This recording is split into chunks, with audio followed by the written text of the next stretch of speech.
जय जय श्री राधे राधे दोस्तों, जय श्री कुंज बिहारी, जय जय श्री हरिदास। हरे कृष्ण। दोस्तों, कृष्ण कथा चैनल में आप सभी को स्वागत है। दोस्तों, ठाकुर जी की लीलाएं कब किस पर कैसे हो जाए कोई नहीं बता सकते कि ठाकुर जी की कृपा कैसे होता है, कभी भी किसी पर हो जाता है। आज की कहानी बड़ा ही सुंदर है और भक्ति की अद्भुत शक्ति कैसी होती है, आज हम आपको वही कहानी सुनाएंगे। दोस्तों, एक गांव में एक बूढ़ी माता जी रहते थे और उनका कोई आत्मीय या परिजन नहीं थे, वो अकेले ही रहती थी। और एक दिन उस गांव में एक साधु महाराज की आगमन हुई और वो बूढ़ी माता जी ने उस साधु को बहुत अच्छे से आदर सत्कार किया था। उस साधु का खान पान भोजन का अच्छे से ख्याल रख रही थी। उसके बाद जब साधु गांव से जाने लगे तो माताजी ने उस महात्मा को कहा कि महात्मा जी महाराज, आप तो भगवान के बड़े भक्त हो, आप मुझे ऐसा आशीर्वाद दीजिए जिससे मेरा ये अकेलापन दूर हो जाए और अकेले रह रहकर मैं एकदम से ऊब चुकी हूँ।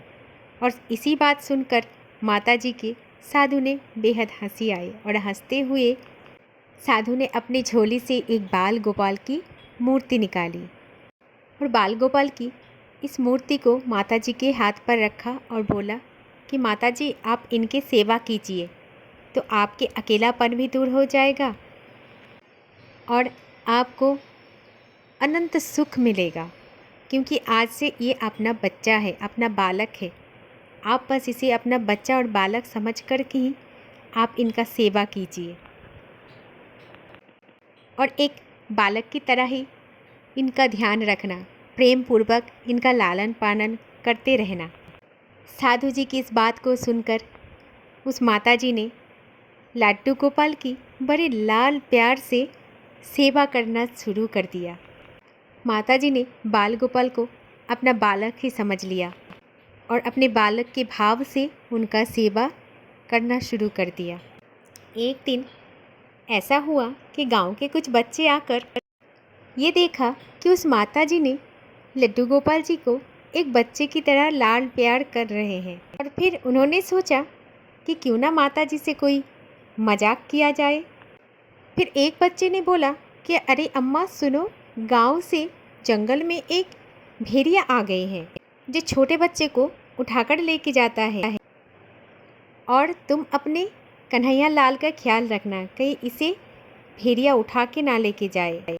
बच्चों की इस बात को सुनकर माताजी को बहुत डर लग गया और तुरंत ही गोपाल जी को अपने सिंहासन पर विराजमान करके एक लाठी लेकर बैठ गई। दरवाजे पर पहरा दे रही थी। बस अपने कन्हैया को बचाना है, उसे एक आँच भी नहीं आना है, यही सोचकर वो भूखे प्यासे दरवाजे पर बैठी रही। ऐसे एक दिन बीत गया, 2 दिन बीत गया, 3 दिन बीत गया, 4 दिन बीत गया, 5 दिन भी बीत गया और माताजी 5 दिन और 5 रात को बगैर पल के झपकाए दरवाजे पर ही बैठी रही। उस भेड़ियों से अपने बाल गोपाल की रक्षा के लिए पहरा देती रही और अम्मा का ये समर्पण देखकर ठाकुर जी का हृदय प्रेम से भर उठा। तब ठाकुर जी ने सुंदर सा बालक का रूप धारण किया और वस्त्राभूषण पहन लिया और माताजी के पास आकर बैठ गए। और ठाकुर जी के पाँव की आहट सुनकर ये माताजी बहुत ज़्यादा डर गई, कहीं दुष्ट भेड़िया तो नहीं आ गया, मेरे लाल को उठाकर ले तो नहीं जाएगा।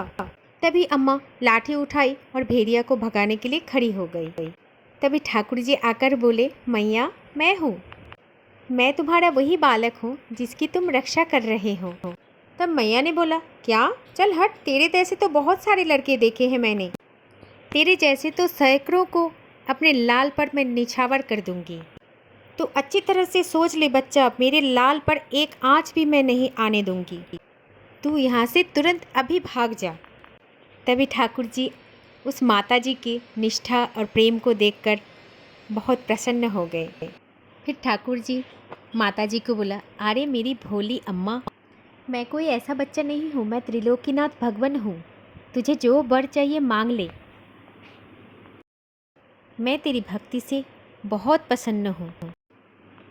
तब माताजी ने भगवान से बोला, अच्छा आप भगवान हैं तो मुझे कृपा करके ये वरदान दीजिए कि कोई मेरी लाल को यहाँ से मेरे पास से लेके ना जा पाए। माताजी की इस बात सुनकर ठाकुर जी और भी ज़्यादा प्रसन्न हो गए और बोली, तो चल अम्मा, मैं तुझे और तेरे लाल को मेरे अपने धाम पर लेके चलता हूँ और वहाँ पर कोई भेड़ियों का डर भी नहीं है। और इसी तरह से प्रभु अपने अम्मा को और बाल गोपाल को अपने धाम पर लेके चले गए। दोस्तों, ये कहानी से हमें ये शिक्षा मिलता है कि अगर हमारे मन के अंदर सच्चा प्रेम और समर्पण होना तो भगवान को अवश्य पा सकते हैं हम।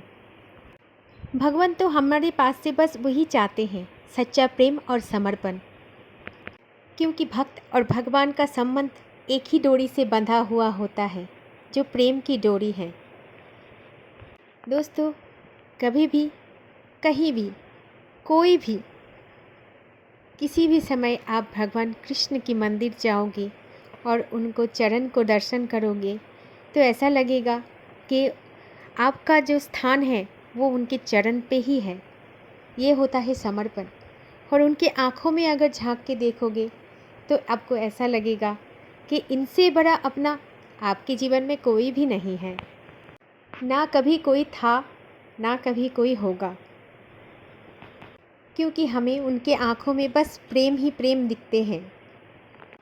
प्रभु हमसे बहुत प्रेम करते हैं, बस हम ही नहीं जुड़ पाते उनसे। वो तो हमें बस ढूंढते रहते हैं। वो तो ये समझ के बैठे रहते हैं कि कब आएगा मेरा भक्त और मेरा ये प्रेम की डोरी की बंधन को और भी सख्त बनाएगा, मजबूत बनाएगा। हे मुरली मनोहर, हे गोविंदा, हम तो है तेरे भटके हुए बिछड़े हुए प्रेमी, अब तू ही है हमारा सहारा, हे गोविंदा। जय श्री कुंज बिहारी, जय जय श्री हरिदास, श्री राधे।